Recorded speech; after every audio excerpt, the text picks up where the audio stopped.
Okay, welcome back to CHRTC 309. This is the Sociology of Youth and Religion. And as you can see, I'm in yet another new location because basically, I find a quiet space on campus somewhere where I can record, and I record me some lecture slides. All right, so the last section we have here on parents is on parental loss. So we're going to talk in this section about what happens to a young person who's religious when a parent or another person who is maybe the central person in their religious journey, right, passes away. All right, so when we're talking about parental loss, I mean, rather obviously, parental loss is devastating, right, for young people. Losing a parent is one of the worst things that can happen to a young person, child, adolescent. It doesn't really matter, right? So we know like the immediate kind of effect is profoundly negative psychologically, right? The feelings of loss and displacement, um, you know, are very very strong. The results on later life outcomes are a little bit understudied and kind of mixed. We don't have a really strong sense, I think, in the literature of where 10, 15 years on parental loss maybe plays a role in how people's lives kind of play out. In terms of religious transmission, though, or faith transmission, um, there's a few things that we can say that I think are kind of interesting. Okay, so the first one, maternal loss, right? The loss of a mother seems to play a particularly decisive role in possibly breaking faith transmission in young people, right? Um, I mean, there's a few reasons for this. Generally speaking, children are more likely to have lived with their mothers than their fathers as adolescents, right? So, I mean, mom, obviously, when we're talking about divorce and family breakdown, it's the mother that typically gets custody.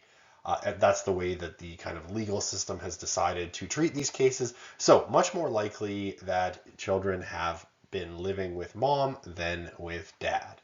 Okay, women report higher levels of religiousness overall. Now, as I think we saw, a few lectures back, this is changing a bit, right? We're seeing kind of an evening out of male and female religiousness. But in general, this continues to be true, right? That basically women are somewhat more religious than men are on the whole. Okay, so women will tend, or mothers will tend to have a relatively greater influence on religious socialization than fathers do. So, kind of in that vein of Peter Berger and his thoughts about, most people are kind of grounded in the everyday, but in particular moments of kind of crisis or, um, moments where normal life is disrupted, you can get serious reappraisals of, all sorts of belief, religious and other beliefs in general, right? So moments where, death especially punctuates everyday experience, you can get these moments where people really strongly reappraise what it is they believe. Yeah, in extreme moments, religion seems uniquely qualified to provide guidance to people, right? This is, one of the kind of general things that we know is religion does a really good job and has, typically pretty long and well established, methods of dealing with extreme moments, kind of systems of reasoning as to why extreme moments have happened, right? What is, if it's death, if it's plague, if it's, any of these sorts of things, religion has long histories of how you deal with these things, right? And just think of like, in Judaism, when someone dies, right? Especially in Orthodox communities, they have this cultural and kind of religious tradition of sitting Shiva, right? Which is basically all the community comes and mourns with the person who's lost someone for 7 days. Actually, like physically in their home, sitting with them, right, accompanying them along that first step of the mourning process, right? So religion, I think, has these unique sorts of rituals, and you know, we'll talk about this when we talk about life outcomes as well. It has scripts, right? what do you do when X happens, right? How do you deal with X happening, death, plague, suffering, financial loss, injury, illness, right? How, religions have scripts, right? They have these sort of long established ways of being in the world and dealing with, the problems that come from being human. And so religion does seem really qualified to provide guidance in these kinds of moments. Okay, so this is Clifford Geertz. Clifford Geertz, an early kind of sociologist of religion, or sociologist in general, a functionalist, who has something to say. Religion deals directly with how to suffer, how to make of physical pain, personal loss, worldly defeat, or the helpless contemplation or others, agony, something bearable, supportable, something, as we say, sufferable, right? So religion is really good at this. And, we have considerable evidence from the sociology of religion literature, as well as psychology, suggesting that positive methods of religious coping are associated with better psychological well-being and physical health after loss. That these traditions that people go through following loss are actually incredibly helpful, right? And this, like pure functionalist perspective here from a sociological point of view, these traditions emerged because they work, right? And the coping mechanisms that are built into religion probably emerged, if we're, removing any kind of religious cause or religious kind of reasoning, these traditions emerged because they work, right? Because they help people. So I think, certainly, being a bit of a functionalist in terms of my sociology, none of this should be surprising to us. Why? Because, we as human beings develop things, and the things, ways of coping with life, ways of moving through life, and the ones that survive over time are the ones that work. So religious coping methods have been around for, hundreds, thousands of years. And the reason that they endure is because they work. So I don't think we should be surprised that religious coping mechanisms ultimately are helpful to people. Okay, so we can talk about two main types of religious coping, particularly after a loss, and here we're talking about maternal loss in particular. So positive religious coping, right? Individuals engage in religion in times of difficulty, right? So something bad happens, and you lean into whatever faith it is that you have to help you deal with what's happened. Okay, negative religious coping basically is viewing events as God or the deity or karma punishing, causing spiritual discontentment and disengagement from religious involvement. And I talked a little bit about this, though I didn't use this term when I talked about divorce, right? And this is one of those things where you often will see negative religious coping following, say, a divorce. People will find often that the religious reasons aren't working. Maybe the religious communities are turning their back on them, and they will get this kind of spiritual discontentment and disengage from religious involvement.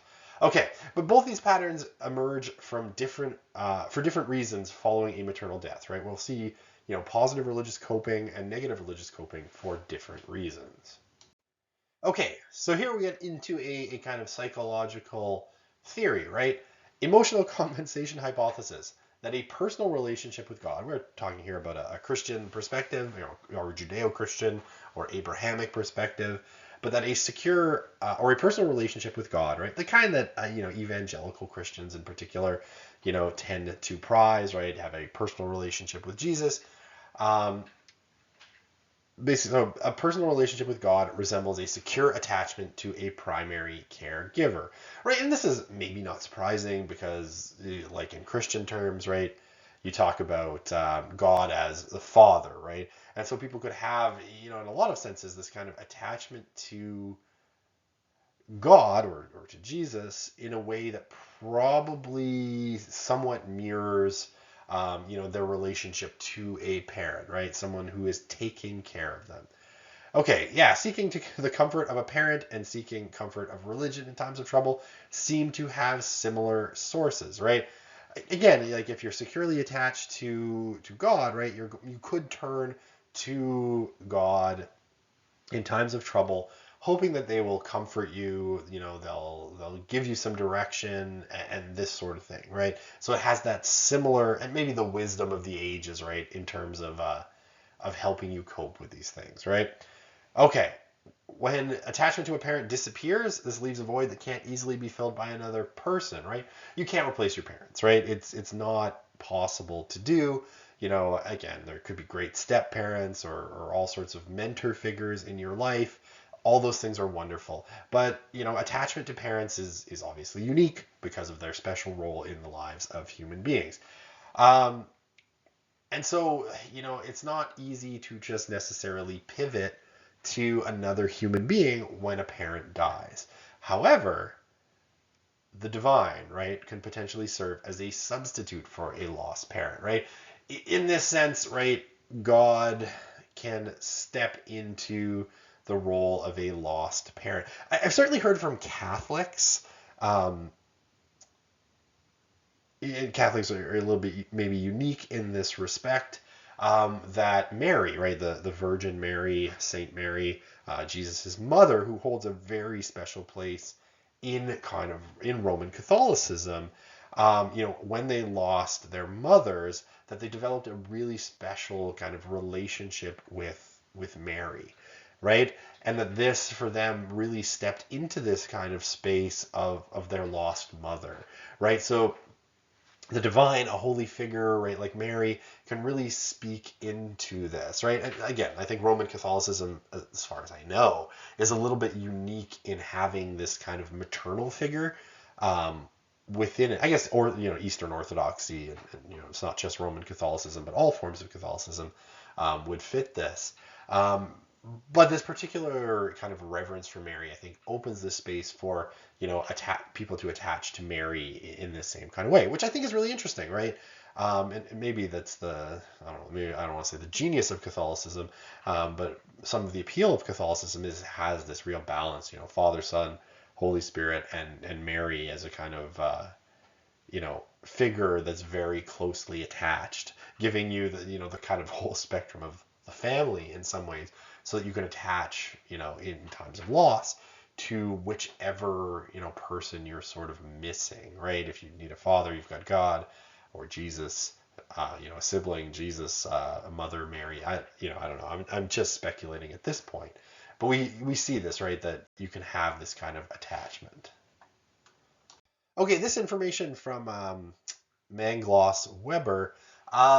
So yeah, basically those who experienced mother loss, right, so their mother died, tended to report less religious service attendance, right? So they stopped going to religious services as much. However, they reported, more personal religious salience. So the important, if they were asked, how important is religious in your life, or is religion in your life, they said it was very, important to very important, right? So that went up following the death of a mother. So there's definitely something going on. No statistical effect on frequency or importance of prayer. So, while they might say that God or religion is more important to them, that didn't correspond into big changes in behavior. Aside from less religious service attendance, but no more frequency of prayer. Okay, so Mangloss Weber was taking data here from the National Study of Youth and Religion. Again, my favorite study to pull from on a course on youth and religion because obvious reasons. And what she reports is that emerging adults, so those 22 to 30 who lost their mothers, reported higher levels of religiosity as compared to their non-bereaved peers, right? So in that emerging adult category, those who had lost their mothers were more religious than their those who had not. Younger adults, 18 to 22, didn't experience increases in religiosity. Now, point number 3 here, the results were obscured by the fact that temporal relationship was hard to determine. So I mean, one of the problems here was that essentially the National Study of Youth and Religion was asking if they had lost a parent, and if so, which one. But it didn't ask when, right? So it wasn't clear from this data when that parent had passed away. This makes things a little bit difficult in terms of the kind of time effects, right? If you happen to lose your parent when you were 4, right? Well, it's hard to say what effect that would cause, right? If you lost them in that 22 to 30 range, okay, interesting. That might affect your religiosity. If you lost them in that 18 to 22 range, maybe it should, maybe it shouldn't. We don't know. But the fact that the timing of the parental death was not part of the study makes it hard to determine causality, right? Or even the correlation, like what direction the correlation is moving. But all we can say here is that emerging adults in that 22 to 30-year-old category, basically said losing their mother.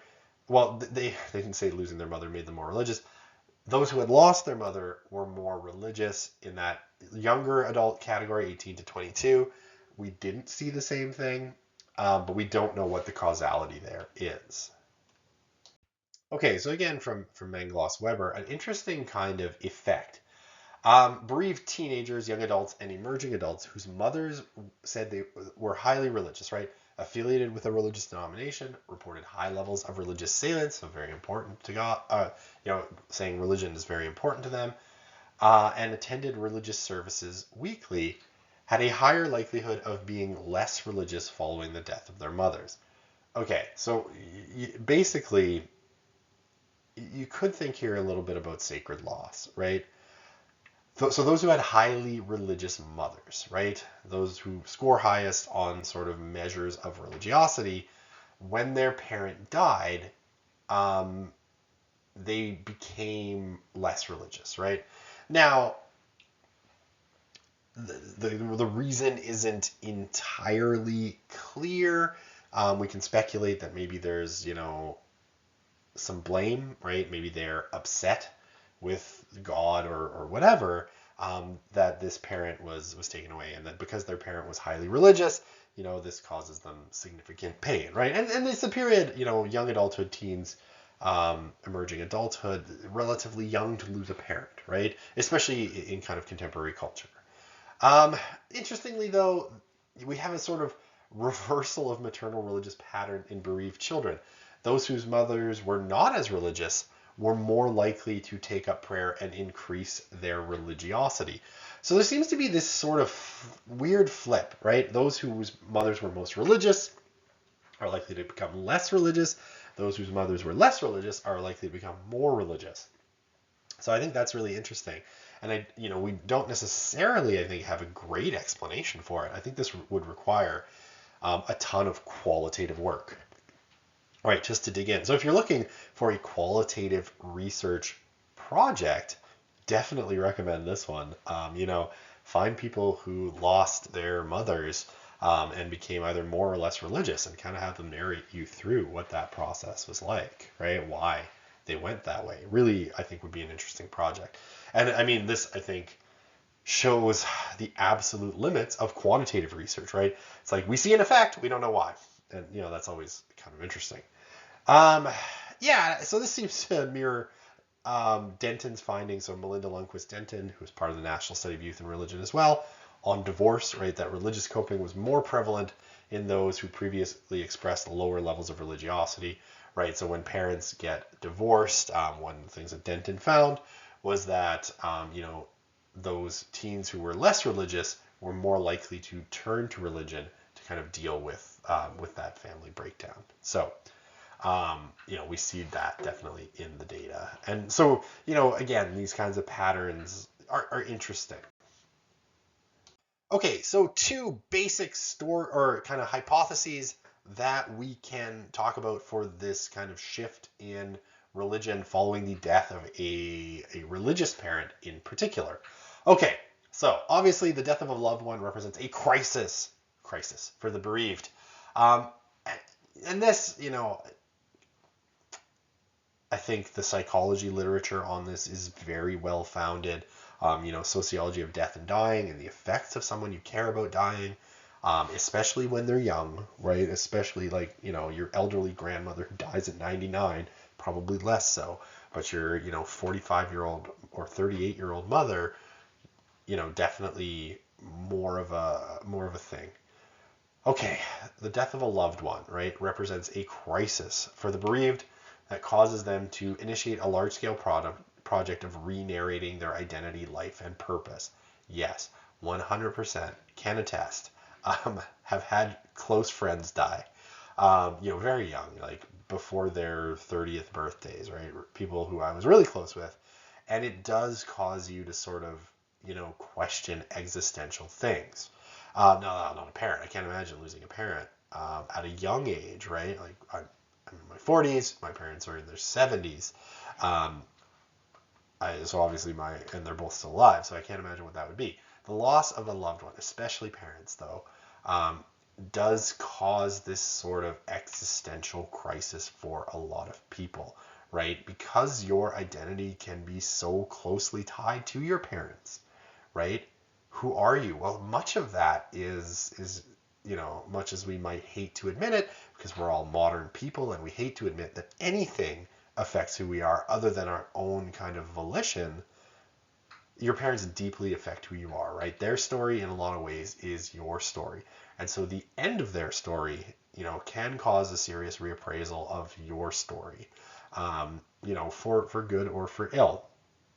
Yeah, the untimely death of a mother for religious youth causes them to question religious commitments of their mother that they might have inherited, right? So this is a theory, right? Why do we see this decline in religiosity for the youth associated with the most religious mothers? Well, maybe, that death causes them to reassess their parents' religious commitments, right?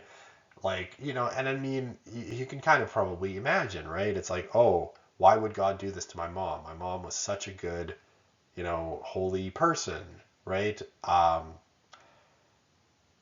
And therefore, that kind of rejection of the divine could definitely come from this sort of question, right? Um, yeah, it might put into question the very nature of God himself, right? Or him herself, whatever you want to do, themself. Um, yeah, because suddenly, if you particularly say if you have this notion of God as omnibenevolent, right, or omniscient, omnipotent, and omnibenevolent, right, the sort of typical Judeo-Christian sort of notion, um, that could be a real problem, right? Suddenly, something that you really cared about, and a person that I'm sure you're ultimately likely to see as a very good person and a faithful person, the kind of person that you think God should bless, would die, right? And their life would be taken from them prematurely. And yeah, I can see how that would generate a crisis. Okay, so this is one of Mangloss's two hypotheses for why you might see that decline in religiosity, right? The real religious questioning that comes. All right, the other theory, this is the hypothesis, the release of prior expectations, right? The loss of that religious parent, right? The most religious parent, very religious mother, removes parental expectations around the belief of their children, right? So, following the death of that person that maybe your faith was deeply tied to, and this could apply to say if you had a very religious grandparent, particularly grandmother, and they were the one that took you to religious services, right? Um, it's entirely plausible that once that expectation is removed and once that connection to faith is sort of denigrated because that person is no longer there, religiosity might decrease, right? And I mean, this is kind of well known, right? Um, People might feel more free to reinvent themselves without putting social bonds in jeopardy, right? It could be very dangerous to your social bonds with a parent that cares deeply about religion to, reject religion while they are alive, right? If your parent really cares, about faith, right? High salience, goes to religious services, has been taking you since you were little, all of those things, you might very well feel more free to reinvent yourself without putting those social bonds in jeopardy once that person has passed, right? Maybe you were going through the motions with that religious parent because it was important to them, and once they're no longer there, well, I mean, you can't disappoint them, right? So that social bond is no longer there. Okay, so with regards to parents in general, right? So we finished talking about parental loss. Definitely, parental loss matters, right? We can see this from the data here is sort of clear as day, right? Now, do we know why? I don't think we have a good sense. We have our hypotheses, right? Maybe it's release of expectations, um, maybe re-narration. It could be either of these things. I think both of those theories ultimately make sense. But one of the things I think we can conclude is that even into, through the childhood, the teen years, even into those emerging adult years, like 10 years after adolescence, parents matter a lot, right? Your parents matter a lot in terms of what your religious conclusions are going to be, right? The death of a parent will interrupt a cycle that's going on well into emerging adulthood, in terms of what's happening with people's religious lives, and I think that's really interesting, right? So we've seen a lot of stuff. It's a very long unit, maybe longer than I intended it to be, but we do see, right, that parent religiosity really matters. Behind the wall conversations, right? What are parents talking about and how are they fostering faith in their kids really matters, and there's different styles. We saw that the kind of cultural scripts surrounding religious parenting are kind of interesting, right? Why do parents want to equip their young people with religion? Well, because they think it's of use, right? It's of use in the journey of life. It can help you navigate. It can give you a home base. It can ground you, right? It helps you be a nicer person. It gives you morality. But not necessarily, any particularly religious reasons. There's not much reference to, you'd like your kids to have eternal life and hallelujah, hallelujah. Um, and yeah, I mean, so those behind the wall conversations, the building of vocabulary is essential to it. And, parental loss can very seriously interrupt this process at the end of the day. Again, even into the emerging adult years, right? So, I think most people taking this class, with few exceptions, are in that kind of emerging adult category, like 19 to 29 for the most part, right? 18 at the very least. And it's funny, I think, for most of us to think, like, I'm well beyond that now, but for most of us to think that our parents and their religious commitments potentially are going to affect us well into our adult years. Like, until we, I think, form powerful social bonds with other agents, right? Particularly, I think, romantic bonds, right? In terms of, your romantic partner, then that's probably going to start to be more important to you than your parents in terms of what's shaping your religious life. Now, again, this is not to say that everyone who has religious parents are going to end up super religious, or vice versa, right? There's always a great deal of variation in populations. But I think it's interesting to consider, right, how much influence parents have and how enduring that influence is. Because I think something, especially in a culture, right?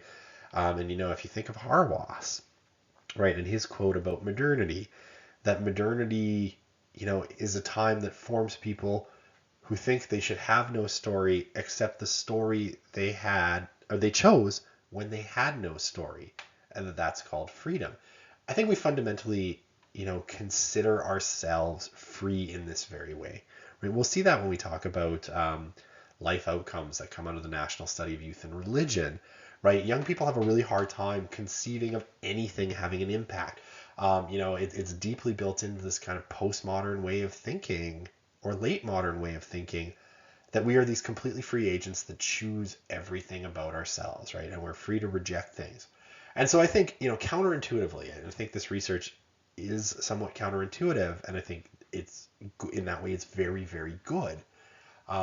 It gets us thinking about the enduring power that parents have in shaping identity, even in ways we probably can't fully appreciate until years later, even until they are gone, right? Until your parents are in the hereafter. And so, I guess I will leave this talk of parents on that note, this note of, you know, we're deeply shaped by our parents in ways that we often fail to appreciate because our culture has a script that really tells us, you are your own and you're not affected by anything in very deep ways, and you can reject those things. But I think the research suggests that that's not true, and that even into the, even after that kind of adolescent separation and the move into kind of the beginnings of adulthood in those emerging adult years, parental religiosity still matters, and it still shapes people in very, very deep ways.